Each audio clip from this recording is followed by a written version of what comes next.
Well, good afternoon, everybody. Welcome along to this Good Friday live stream, Good Friday edition of the midday live stream. I think today you could say that we commemorate.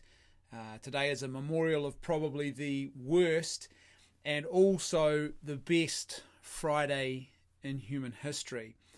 It is the worst because of the brutality and the barbarism and everything else that happened on this day approximately 2,000 years ago, but it is also the best because of what that profound and important act represents in human history and for all of humanity.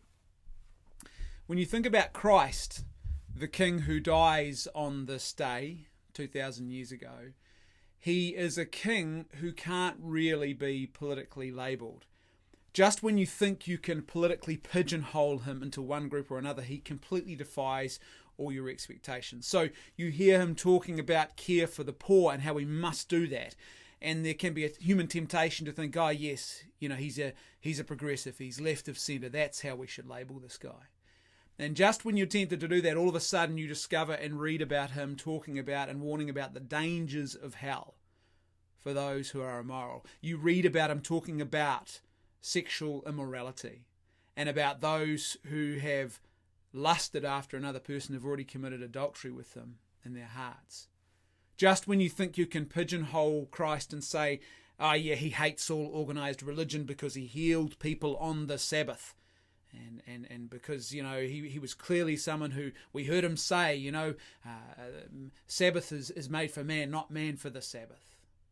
And just when you think you can pigeonhole him in that way, he does something like he goes into the temple and he cleanses it of the moneylenders. He takes a cord and makes it into a whip and destroys the tables and chairs and ejects them from the temple, this religious building. He says, you have destroyed my Father's house. And when he heals people, we constantly read about him healing people and telling them that they should go and observe the religious rituals of the day that are proper in a situation like that. This is a king who can't be politically pigeonholed. And the reason that Christ can't be politically pigeonholed is because he is the King of truth. He is truth itself, and truth sits well above politics. Politics never, ever dominates truth. Politics is always supposed to be subservient to truth, and Christ is the very pinnacle example of that. But there's something else about him that is also profoundly important, and we see that outworked today on this Good Friday, and this is the memorial that we remember today, is that he is also the King of all humility. Today is really a memorial of a foolish king on a broken throne. It just seems so paradoxical and so counterintuitive. But this moment of the cross, this moment of degradation, of pain, of humiliation, of suffering, of debasement, this is the moment when the king is reduced. The king who has only just days previously made a triumphant entry into Jerusalem on the back of the donkey.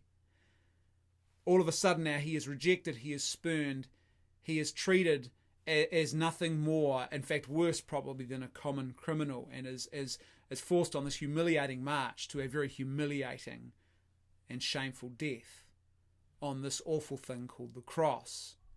But here's the funny thing about this.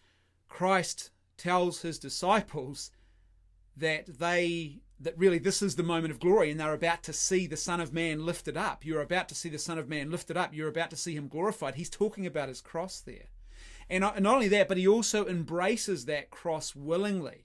There's a beautiful scene in the movie The Passion of the Christ where you see Christ hugging that cross, and it's almost like he's got it to his cheek. It's almost like he is about to turn and give this thing a gentle kiss. It's a profound artistic representation of the embrace of this cross, this willing embrace of this cross, this profound act of humility. Now, to understand why this is also important, we need to just take a little step backwards first. And I want to talk about a very important natural law truth that Aristotle, who's the greatest of the Greek philosophers, discovered, and he talks about this in his Ethics. And Aristotle rightly identified that there's only ever three types of relationships that we can ever have with another human being. The first is what he called a relationship or a friendship of utility. It's a relationship that exists between two people solely because there's something in it for both of them, like a business arrangement where both parties are making money because they're in this relationship. But if one of those parties was to all of a sudden move into a different industry, then the relationship would come to a quick end because it was built on nothing more than that utility, making money that existed between the two of them. Aristotle says that's the lowest form of friendship or relationship you can have with another human being. The next type of friendship is what he calls a friendship of pleasure or a pleasurable friendship. And this is a friendship with someone where it's not simply about utility, there is enjoyment we take from actually being with each other, from being in each other's company. We enjoy spending time with each other. But there's a third and higher form of friendship still, and it's what Aristotle called a friendship of virtue or a virtuous friendship. And in a friendship of virtue, it is no longer about what I get out of the relationship. In a friendship of virtue, I now will the good. I want the good. I actively work for the good of the other person, even when it might cost me something to do that. And Aristotle says this is the pinnacle of human friendship. This is the pinnacle of human relationships. And it is where we find our flourishing. It is through self-giving that we truly find ourselves. It is in that place of self-giving love where our humanity reaches its pinnacle and its fullness. This should hardly be surprising to those of us who are Christians, by the way, because our whole Christian faith is built on this profoundly important truth that we are made in the image of God. And our God is a Trinity, three divine persons engaged in an eternal act of self-giving love. So if we're made in the image of a God who is a divine community of self-giving love, then we obviously must be made for communion with others, and we must be made for self-giving. In fact, Christ himself tells us this very thing throughout the gospel, that you find your life by laying it down, by losing it. If you want to follow him, you've got to take up your cross. The only reason to take up a cross is so you will die a self-sacrificial death on that cross. That's how you find yourself. And then to top this off, what Christ does, and this is what we memorialize today on Good Friday, is he then participates and lives out the fullness of the ultimate friendship of virtue when he goes to the cross. It is the very pinnacle of the friendship of virtue. This is the par excellence example of what a friendship of virtue is supposed to look like. And it's the thing that we are all called to imitate as well. If you want to know how to love, you need to look to the cross. That is the pinnacle of self-giving love. That is the model that we need in our lives if we want to understand love. We live in a world that is, I would suggest to you, is starved of love, authentic love. And the reason our world is starved of authentic love is because it is confused and does not understand by and large what authentic love is actually supposed to look like. We have so much confusion. Love and lust are very often confused. They're not the same thing at all. And that's why human sexuality in a lot of places now is just a broken and desolate wasteland. It is a place where people are desperately drowning in all sorts of pleasures as they desperately try and seek meaning. You can't find that authentic meaning without authentic self-giving love. Another thing that we often do, and I think this is the more common problem, is we confuse love and sentimentality. They are not the same thing. The sentimental feelings I might have for someone else, they are an outworking of authentic love, and they are a call to authentic love, but they aren't authentic love. I can say that I love my wife because I have these great sentimental feelings about my wife, but if all I do is sit round all day on the couch and do nothing, well, she goes out to work and earns the money. She looks after the kids. She cleans the house. She does everything. Then I am not in love with, or not loving, my wife. I am in love with the idea of and the feelings that I get from being around my wife, the sentimentality that I associate with my wife. But that's not the same thing as authentic love. Authentic love is not possible without the cross, without self-giving. The problem is so often these two things, that these two confusions, what they have at their heart is that they place self-gratification ahead of self-giving. And we live in a culture now of self-gratification, where self-gratification, your own personal happiness, make yourself happy, and that's how you find your flourishing. It's a lie. You find your flourishing by self-giving, not self-gratification. And this is where the cross is so fundamentally important, because the cross is this profound act of love, and this profound act of love is what places Christianity above all other religions. It is the one witness to the fact that Christianity is the place where the fullness of truth about who God is, about who we are, about human flourishing, about the human experience, where it is to be found. And it's the cross, which is the one witness, profound witness to that truth. This is what separates Christianity from any other religion, any other self-help guru, any other nice philosophy that exists out there. For Christianity, God isn't this lofty being in the sky. God actually comes down and humbles himself and becomes one of us, experiences all of our sufferings and difficulties and daily challenges, and then to top it all off, he walks the way of the cross and dies on this broken throne out of love for us. That is the game changer. And that, I believe, is a religious tradition worth giving yourself to, because it is not simply a religious tradition that is worth living for. It is a religious tradition that is worth dying for. It literally has self-giving love, even to the point of death at its very heart. But that profound act of love also goes on to transform the world as we know it. It's not a static thing that just happened approximately 2,000 years ago and that's the end of it. It is transformative and continues to be transformative in the world. On the back of this profound act of self-giving love, a new community was established in the world. A new community arises in the ancient world, the community of those first Christians. And that community of people lives out a brand new doctrine about the human person, about human moral equality, and what it means to flourish as a human person. And you cannot understate just how important that doctrine was in transforming the world as we know it. I'll give you some examples of this. The practice of infanticide was widespread and common in the ancient world. Some scholars estimate that it was so widespread that, at points you could probably split a room in half, and half of the people may not have been around because they would have been the victims of infanticide, usually at the hands of their own parents. So infanticide is this thing that is practiced. It's a normal thing in the ancient world. But Christianity completely transforms that with this idea about human moral equality that is built on the back of this self-giving act of the cross. St. Paul speaks specifically about this several times in the New Testament. In the letter to the Galatians, he talks about the fact that there is now therefore no Jew or Gentile, no woman or man, no free or slave, all are one because of Jesus. We all have moral equality. It doesn't matter about your gender, it doesn't matter about your race, it doesn't matter about your state in life, and it doesn't matter about your age. This community transforms the ancient world, brings about an end to the practice of infanticide, and helps the world to see this thing as abhorrent. We all take that for granted today, and we look at the practice of infanticide with horror. Well, that wasn't the norm 2,500 years ago. This is how this one act of self-giving love brings this new community into existence that completely transforms the world as we know it. The treatment of women is transformed in the world as a direct result of Christianity.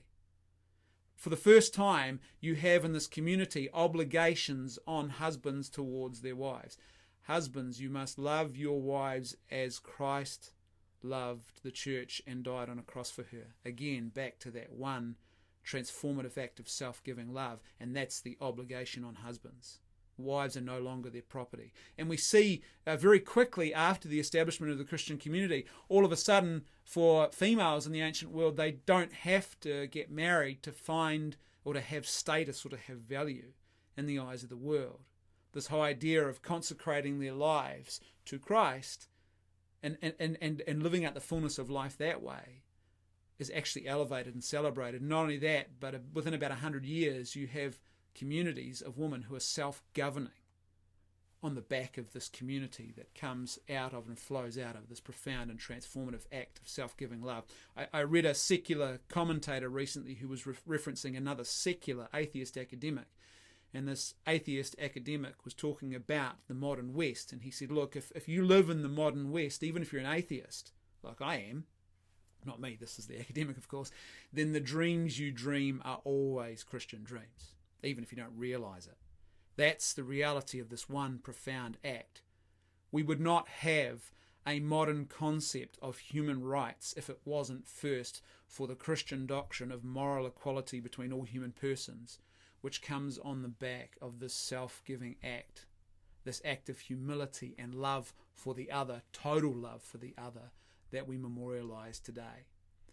We live in a Western world now that has lost sight of its own foundations, and not only that, but is often actively taking a sledgehammer to those foundations on a regular basis. It's trying to keep the walls while destroying the foundation upon which the house sits. So it's more important than ever before that those of us who claim to be Christian recover the truth of the cross in our own lives, and we live that out as best we can. I often use the example in my presentations of a situation that happened in my house once, where it happens on a regular basis. In fact, one of the children starts screaming out in the middle of the night, 2 a.m. One of the children screaming out, Dad, Dad, Dad, come and give me something that I don't need at 2 a.m. And I've got a choice in that moment. In that moment, I can lie really still and pretend that I'm asleep and hope my wife, who's a much lighter sleeper than I am, goes and deals with it. Or I can imitate Christ on the cross. I can get out of bed in the small little imitation of the cross, and I can stumble down the hallway, and I can go and I can see what the problem is. And when I do that, I love my wife, I love my children. I imitate Christ. It's this small little act of self-giving love. But here's the thing, that's really hard and that's really difficult, because no one is there to see it. No one's going to write a biography about that. The man who got out of bed at 2 a.m. to his own children. What a hero for the faith this man is. No one's going to make a movie about that. He was the hero Gotham needed. This is the challenge to live out the cross. It is extremely difficult at the best of times, but this is how we change the world, by offering an alternative vision, one that is good, that is true, and that is beautiful, because it is built on a culture of self-giving love that is an imitation of the ultimate act of self-giving love, the cross.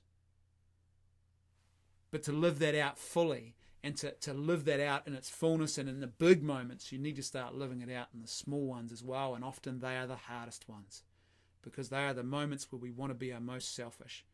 It's my daily struggle. In fact, it's my hourly struggle. How do I love more authentically in this moment is probably one of the most important questions that we can keep asking ourselves if we claim to be Christians. How do I love more authentically like Jesus on the cross in this moment? If you keep asking yourself that question at any given moment, I think that's one of the most important things that we can do. We've often heard people say, and you often hear this today, people say, we are the Easter people. It's a great phrase, it's a great quote, and it's very true. But when we say that, what we often think about is the resurrection. That's what we're thinking of. Yeah, we're the Easter people, the resurrection, the fun stuff, the good times. That's what we're all about. And what we miss is that Easter isn't just about the resurrection. It's also about Good Friday. It is also about the cross. So if we are truly to be an Easter people, we must also be a Good Friday people. We must also be a people of the cross. Otherwise, there can be no resurrection. The cross is so essential to the heart of what it is to live out the Christian faith. That very trite saying you often hear people say, what would Jesus do? Well, if your answer to that question doesn't include the self-giving love of the cross, then it's not an authentic answer in response to that question, what would Jesus do? To counter a culture of self-gratification, we need to live out an authentic culture of authentic self-giving love, and that's how we transform and change the world. And that's why today is so profoundly important, and this is how we can actually offer the world something tangible and meaningful, a path through a culture of gratification by way of the cross. thanks again for tuning in today. Just to let you know that next week I'm going to take a bit of a break, and so there's not going to be daily live streams, but I will possibly live stream once or twice in a bit more of a relaxed way throughout the week, but they're not going to be happening every day. And so in the meantime, have a really blessed and joyous Easter. Don't eat too many hot cross buns today, and don't eat too much on Sunday as you celebrate the gift of the resurrection. You guys are awesome. I'll catch you around next week.